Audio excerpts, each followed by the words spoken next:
혹시 요즘 부쩍 깜빡깜빡하는 일이 많아지셨나요? 열쇠를 어디 뒀는지 모르겠고 어제 뭘 먹었는지도 가물가물하고 말입니다. 저 역시 78세의 나이로 45년간 치매 예방센터를 운영하면서 수많은 어르신들을 만나왔는데 정말 가슴 아픈 일이 계속 벌어지고 있습니다. 지난달 제게 찾아온 82세 서울 강동구 박순자 할머니의 이야기부터 들려드리겠습니다. 할머니는 평소 정정하셨던 분이었는데 어느 날 손자가 이런 말을 했답니다. 할머니, 이제 나이도 많으시니까 집안 정리 좀 하셔야겠어요. 쓰지 않는 물건들은 다 버리시고 깔끔하게 사세요. 손자의 말이 맞다고 생각한 할머니는 그날부터 집안의 오래된 물건들을 하나둘 버리기 시작했습니다. 30년 넘게 써온 일기장, 돌아가신 남편과 찍은 사진들, 손때 묻은 요리책, 예전에 손수 뜬 스웨터들까지 말입니다. 깔끔해진 집을 보며 할머니는 처음엔 만족스러워 하셨죠. 그런데 놀라운 일이 벌어졌습니다. 물건들을 정리한 지 3개월 후 할머니가 갑자기 손자의 이름을 기억하지 못하기 시작한 겁니다. 집 주소도 헷갈리고 하루에 몇 번씩 같은 질문을 반복하셨어요. 급하게 병원에 모시고 갔더니 초기 치매 진단을 받으셨습니다. 손자는 그때 저에게 이렇게 말했습니다. 선생님, 할머니가 물건들을 버린 후부터 완전히 다른 사람이 되신 것 같아요. 혹시 그것과 관련이 있을까요?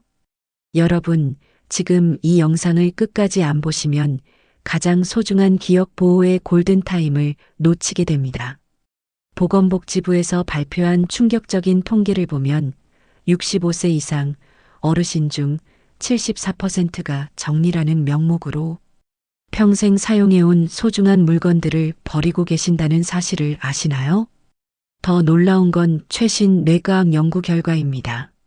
서울대학교 뇌인지과학과에서 5년간 추적 조사한 결과 익숙한 물건들과 갑작스럽게 분리된 고령자들의 치매 발병 위험이 무려 2.3배나 증가했다는 충격적인 사실이 밝혀졌습니다. 왜 이런 일이 벌어질까요? 우리 뇌는 익숙한 물건들과의 상호작용을 통해 끊임없이 자극받고 활성화됩니다. 특히 70세 이후에는 이런 일상적 자극이 더욱 중요해지는데 물건들을 무작정 버리는 순간 뇌도 함께 멈춰버리는 겁니다. 저는 김정호, 올해 78세로 45년간 치매 예방센터 원장으로 일하며 수천 명의 어르신들을 도와드리면서 깨달은 것이 있습니다. 치매 예방의 가장 강력한 열쇠는 바로 여러분의 집안에, 그것도 버리려고 했던 그 물건들 속에 숨어 있다는 사실입니다. 오늘 저녁에 드신 음식이 뭐였는지 댓글로 공유해 주세요.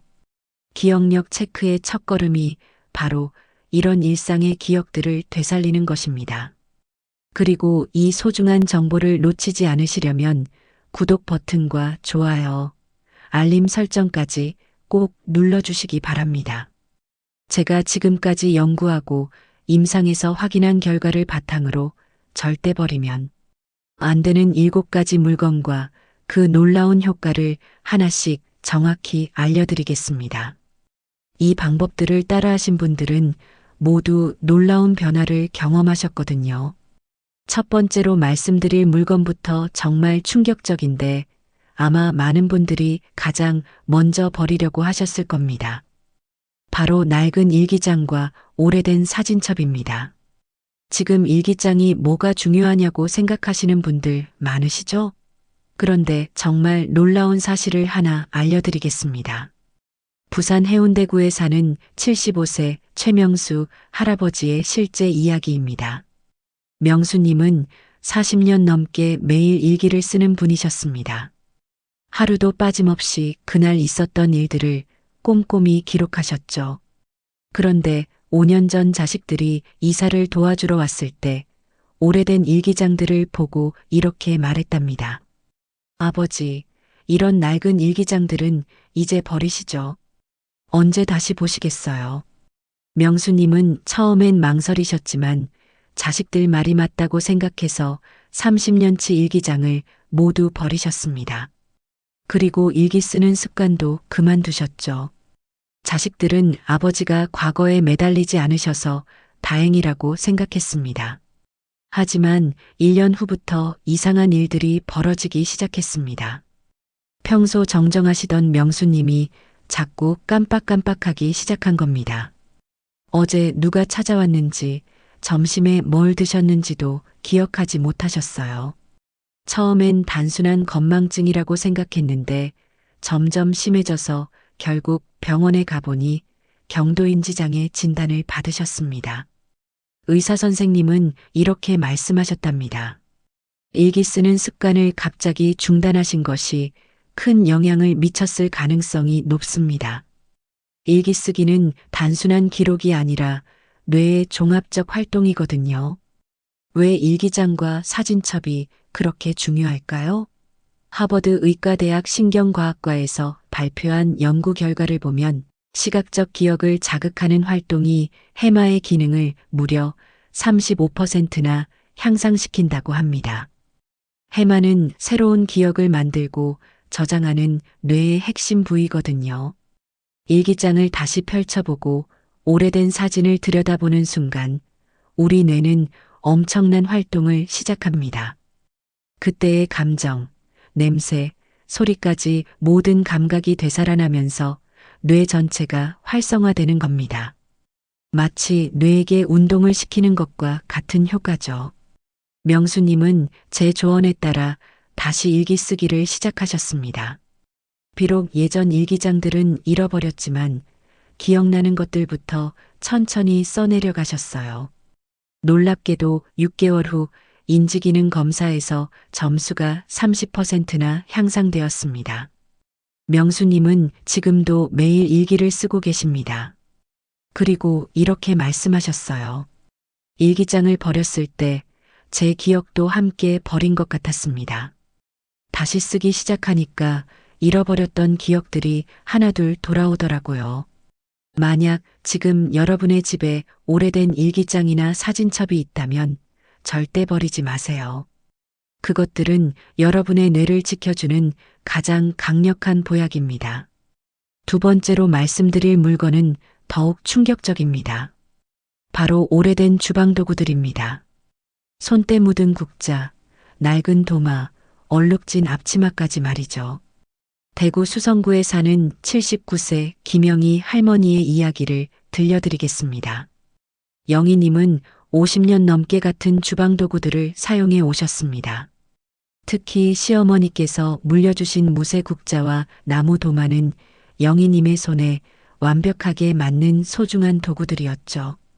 그런데 3년 전 며느리가 새 주방용품 세트를 사드리면서 이렇게 말했습니다. 어머니, 이제 이런 낡은 도구들은 버리시고 새 것을 쓰세요. 요즘 나온 제품들이 훨씬 편리하거든요.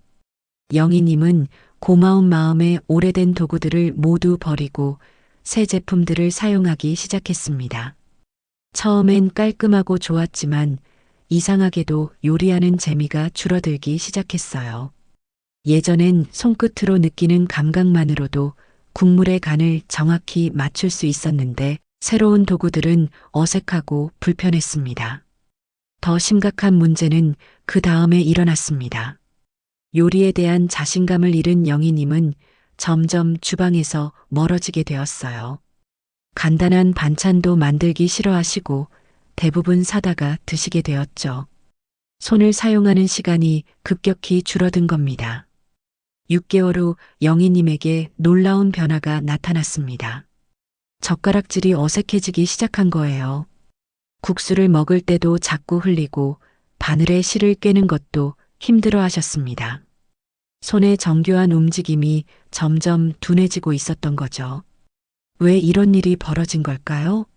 도쿄대학 신경과학과에서 20년간 연구한 결과에 따르면 손끝을 사용하는 정교한 작업이 뇌의 운동 피질과 감각 피질을 동시에 자극해서 인지기능 저하를 막는다고 합니다. 특히 오랫동안 사용해서 손에 익숙한 도구들일수록 그 효과가 더 크다는 사실이 밝혀졌어요. 새로운 도구를 사용할 때는 뇌가 적응하느라 오히려 스트레스를 받지만 익숙한 도구는 자연스럽게 뇌를 자극하면서도 안정감을 주거든요. 제가 영희님께 조언해 드린 것은 간단했습니다. 비슷한 무게와 느낌의 도구들을 다시 구해서 사용해 보라는 것이었죠. 영희님은 중고장터에서 예전과 비슷한 무쇠 국자와 나무 도마를 구하셨습니다. 놀라운 변화가 일어났습니다. 다시 손에 익은 도구들을 사용하기 시작한 지 2개월 만에 젓가락질이 정상으로 돌아왔고 바늘의 실꿰기도 다시 능숙해지셨어요. 더 중요한 건 요리에 대한 자신감이 되돌아왔다는 겁니다. 영희님은 지금도 그 도구들을 소중히 사용하고 계십니다. 그리고 이렇게 말씀하세요. 새 것이 항상 좋은 건 아니라는 걸 깨달았어요. 내 손에 익은 도구가 내 뇌도 지켜주는 거였구나 싶더라고요. 지금 그만 보시면 가장 중요한 비밀을 영원히 놓치게 됩니다. 3번째 물건은 정말 의외실 텐데 바로 손때 묻은 책과 잡지들입니다. 광주 서구에 사는 81세 이철호 할아버지는 평생 독서광이셨습니다. 30년 넘게 구독한 잡지들과 수백 권의 책들이 서재를 가득 메우고 있었죠. 책장마다 빼곡히 꽂힌 책들 중에는 밑줄 그어가며 여러 번 읽은 것들이 많았습니다. 그런데 2년 전 자식들이 이사를 도와주면서 이렇게 말했어요. 아버지, 이제 인터넷으로 다 볼 수 있는 시대인데 이런 낡은 책들은 처분하시죠. 타블릿 하나면 수천 권의 책을 볼 수 있어요. 철호님은 시대에 뒤떨어지면 안 된다는 생각에 대부분의 책을 헌책방에 팔아버리셨습니다. 그리고 자식들이 사준 타블릿으로 책을 읽기 시작했죠. 처음엔 신기하고 편리하다고 생각하셨어요. 하지만 이상한 일이 벌어졌습니다. 타블릿으로 읽은 내용들이 기억에 잘 남지 않는 거예요. 분명히 읽었는데 며칠 지나면 내용이 가물가물했습니다. 예전에 종이책을 읽을 때는 몇 년이 지나도 생생하게 기억했는데 말이죠. 더 심각한 건 독서량이 급격히 줄어든 겁니다. 예전엔 하루에 몇 시간씩 책을 읽었는데 타블릿으로는 30분도 집중하기 어려웠어요. 눈도 쉽게 피로해지고 손목도 아파서 오래 들고 있기 힘들었습니다. 6개월 후 철호님은 깜짝 놀랄 만한 변화를 경험했습니다. 평생 자랑이던 어휘력이 눈에 띄게 줄어든 거예요. 글을 쓸 때도 적절한 단어가 떠오르지 않고 대화할 때도 표현이 어눌해졌습니다. 왜 이런 일이 벌어진 걸까요? 캐나다 맥길 대학교에서 10년간 연구한 결과에 따르면 종이책 읽기와 디지털 독서는 뇌 활동 패턴이 완전히 다르다고 합니다. 종이책을 읽을 때는 촉각, 시각, 공간 감각이 모두 동원되면서 뇌의 여러 영역이 동시에 활성화됩니다. 페이지를 넘기는 손의 움직임, 종이의 질감, 책의 무게까지 모든 것이 기억 형성에 도움을 주는 거죠. 반면 디지털 기기로 읽을 때는 주로 시각 정보에만 의존하게 되어 뇌 자극이 제한적입니다. 특히 70세 이후에는 이런 차이가 더욱 뚜렷하게 나타난다고 해요. 제가 철호님께 권한 것은 다시 종이책으로 돌아가는 것이었습니다. 헌책방에서 예전에 읽었던 책들과 비슷한 것들을 다시 구해오셨어요. 그리고 매일 30분씩 종이책 읽기를 시작했습니다. 놀라운 변화가 일어났습니다. 2개월 만에 집중력이 예전 수준으로 돌아왔고 어휘력도 눈에 띄게 개선되었어요. 무엇보다 책 읽는 재미를 다시 찾으셨습니다. 철호님은 지금도 매일 종이책을 읽고 계십니다. 타블릿은 가끔 신문 보는 정도로만 사용하시고요. 그리고 이렇게 말씀하셨어요. 책장을 넘기는 그 느낌, 책 냄새, 밑줄 긋는 재미까지 모든 게 내 뇌를 깨우는 자극이었구나 하는 걸 깨달았다고요. 네 번째 물건을 말씀드리기 전에 놀라운 사실 하나를 알려드리겠습니다. 지금까지 소개한 물건들은 모두 하나의 공통점이 있습니다. 바로 여러분의 손과 뇌를 동시에 사용하게 만드는 물건들이라는 점이죠. 네 번째는 정말 의외실 텐데 바로 추억이 담긴 옷가지들입니다. 돌아가신 배우자의 옷, 자식들 어릴 때 입던 옷, 본인이 젊을 때 즐겨 입던 옷까지 말입니다. 인천 남구에 사는 77세 박미순 할머니의 이야기를 들려드리겠습니다. 미순님은 3년 전 남편을 떠나보내셨는데 남편의 옷들을 그대로 옷장에 보관하고 계셨어요. 가끔 그 옷들을 만져보며 남편을 그리워하는 것이 일상이었죠. 그런데 자식들이 이렇게 말했습니다. 엄마, 이제 아버지도 안 계시는데 그 옷들 보관하고 있으면 더 슬프잖아요. 다 정리해버리시고 새 출발하세요. 미수님은 자식들 말이 맞다고 생각해서 남편의 옷들을 모두 기부하셨습니다. 심지어 본인의 예전 옷들까지 대부분 버리고 새 옷만 입기 시작했어요. 자식들은 엄마가 과거에 매달리지 않아서 다행이라고 생각했습니다. 하지만 6개월 후부터 이상한 일이 벌어졌습니다. 미수님이 감정 표현을 거의 하지 않게 된 거예요. 예전엔 웃음도 많고 눈물도 많으셨는데 점점 무표정해지고 말수도 줄어들었습니다. 더 심각한 건 촉각이 둔해지기 시작한 겁니다. 뜨거운 것을 만져도 잘 느끼지 못하고 옷의 재질 차이도 구분하기 어려워하셨어요. 손끝으로 물건을 만지는 일이 급격히 줄어든 결과였습니다. 왜 옷가지가 그렇게 중요할까요? 스탠포드 대학교 신경과학과에서 발표한 연구를 보면 촉각, 자극이 감정을 담당하는 뇌 영역과 직접 연결되어 있다고 합니다. 특히 추억이 담긴 물건을 만질 때는 해마와 편도체가 동시에 활성화되면서 기억력과 감정, 조절 능력이 향상된다는 사실이 밝혀졌어요. 옷의 질감, 냄새, 무게까지 모든 감각이 뇌에 강력한 자극을 주는 거죠. 제가 미수님께 권한 것은 간단했습니다. 남편의 옷은 다시 구할 수 없지만 본인의 예전 옷 중에서 특별한 의미가 있는 것들을 몇 벌 다시 구해보라는 것이었어요. 미수님은 결혼식 때 입었던 한복과 비슷한 것을 맞춰 입으셨습니다. 그리고 젊을 때 즐겨 입던 스타일의 옷들도 몇 벌 새로 마련하셨어요. 놀라운 변화가 일어났습니다. 옷을 갈아입고 거울을 보는 순간 그때의 기억들이 생생하게 되살아났다고 하세요. 그리고 감정 표현도 예전처럼 풍부해졌습니다. 촉각도 점점 예민해져서 음식의 맛도 더 잘 느끼게 되었고요. 미수님은 지금도 옷장에 추억이 담긴 옷들을 소중히 보관하고 계십니다. 가끔 그 옷들을 꺼내서 만져보고 특별한 날에는 직접 입어보시기도 해요. 그리고 이렇게 말씀하셨습니다. 옷 한 벌에도 내 인생이 담겨 있구나 하는 걸 깨달았다고요.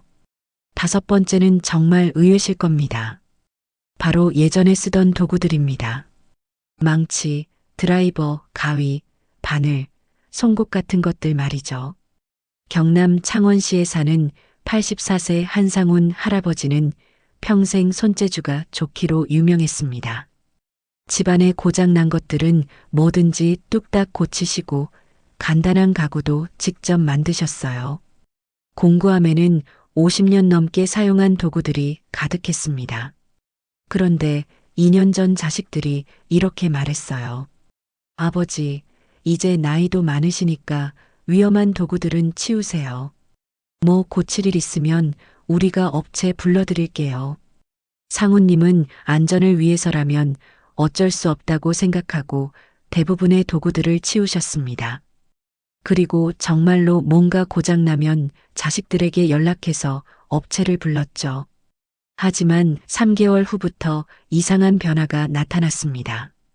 평소 정교했던 손놀림이 어눌해지기 시작한 거예요.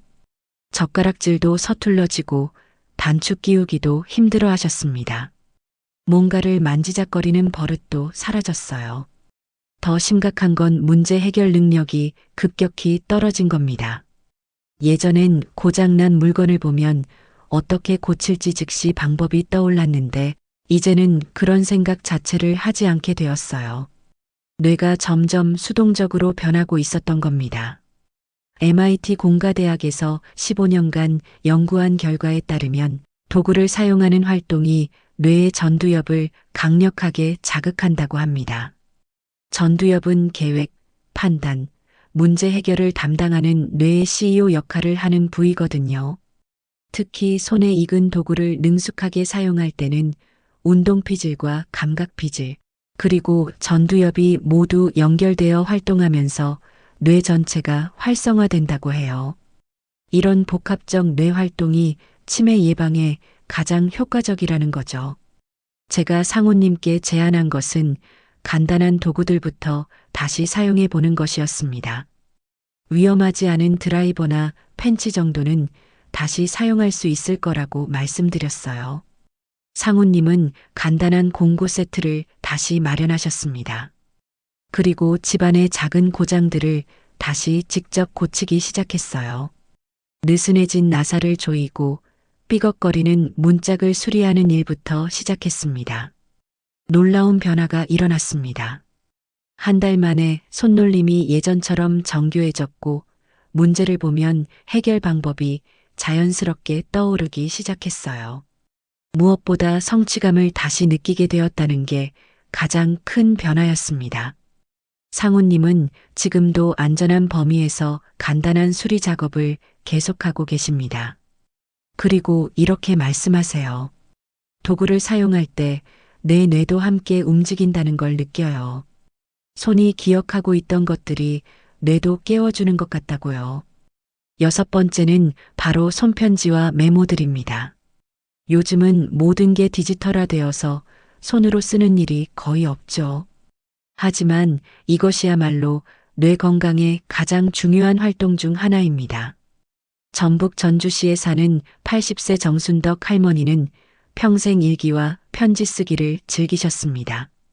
특히 손자, 손녀들에게 안부 편지를 자주 보내셨는데 요즘 젊은이들은 카카오톡이나 문자로만 연락한다며 할머니의 손편지를 부담스러워했어요. 순덕님은 시대에 맞춰야 한다는 생각에 스마트폰을 배우고 손편지 쓰기를 그만두셨습니다. 모든 연락을 문자나 메신저로 하기 시작했죠. 하지만 6개월 후 놀라운 변화가 나타났습니다. 평소 글씨가 정말 예뻤던 순덕님의 손글씨가 점점 흐트러지기 시작한 거예요. 그리고 복잡한 문장을 만들어내는 능력도 떨어졌습니다. 존스 홉킨스 대학교에서 발표한 연구에 따르면 손글씨 쓰기는 뇌의 언어, 중추, 운동 중추, 시각 중추를 동시에 자극하는 가장 복합적인 뇌 활동이라고 합니다. 특히 창의적 사고와 기억력 향상에 탁월한 효과가 있다고 해요. 순덕님은 제 조언에 따라 다시 손편지와 일기 쓰기를 시작했습니다. 처음엔 어색했지만 점점 예전의 감각이 돌아왔어요. 놀랍게도 3개월 만에 글씨체가 예전처럼 예뻐졌고 문장력도 훨씬 좋아졌습니다. 마지막 7번째는 가장 중요한 것들입니다. 바로 일상에서 사용하는 소품들이에요. 안경, 지팡이, 돋보기, 시계, 반지 같은 것들 말입니다. 이런 물건들은 단순해 보이지만 실제로는 우리 뇌와 몸을 연결해주는 중요한 매개체입니다. 특히 오랫동안 사용해서 몸에 익숙한 물건일수록 그 효과가 더 크죠. 지금까지 말씀드린 7가지 물건들을 정리해보면 이렇습니다. 첫째, 낡은 일기장과 사진첩으로 시각적 기억을 자극하세요. 둘째, 손에 익은 주방도구로 정교한 손놀림을 유지하세요. 셋째, 종이책과 잡지로 복합적 뇌활동을 늘리세요. 넷째, 추억이 담긴 옷가지로 촉각과 감정을 깨우세요. 다섯째, 예전에 쓰던 도구들로 문제 해결 능력을 키우세요. 여섯째, 손편지와 메모로 뇌의 종합 기능을 활성화하세요. 일곱째, 일상 소품들과의 친밀감을 유지하세요. 이 방법들을 꾸준히 실천하시면 3개월 후에는 놀라운 변화를 경험하실 수 있습니다. 기억력이 좋아지고 손놀림이 정교해지며 감정 표현도 풍부해집니다. 무엇보다 자신감을 되찾으실 거예요. 75세인 제가 지금도 또렷한 정신으로 여러분께 이런 조언을 드릴 수 있는 이유도 바로 이런 습관들을 평생 유지해 왔기 때문입니다. 여러분도 충분히 가능합니다. 오늘부터 당장 시작해 보세요. 버리려고 했던 그 물건들을 다시 꺼내서 만져보고 사용해 보세요. 그 작은 행동 하나가 여러분의 뇌를 지켜주는 가장 강력한 방법이 될 겁니다.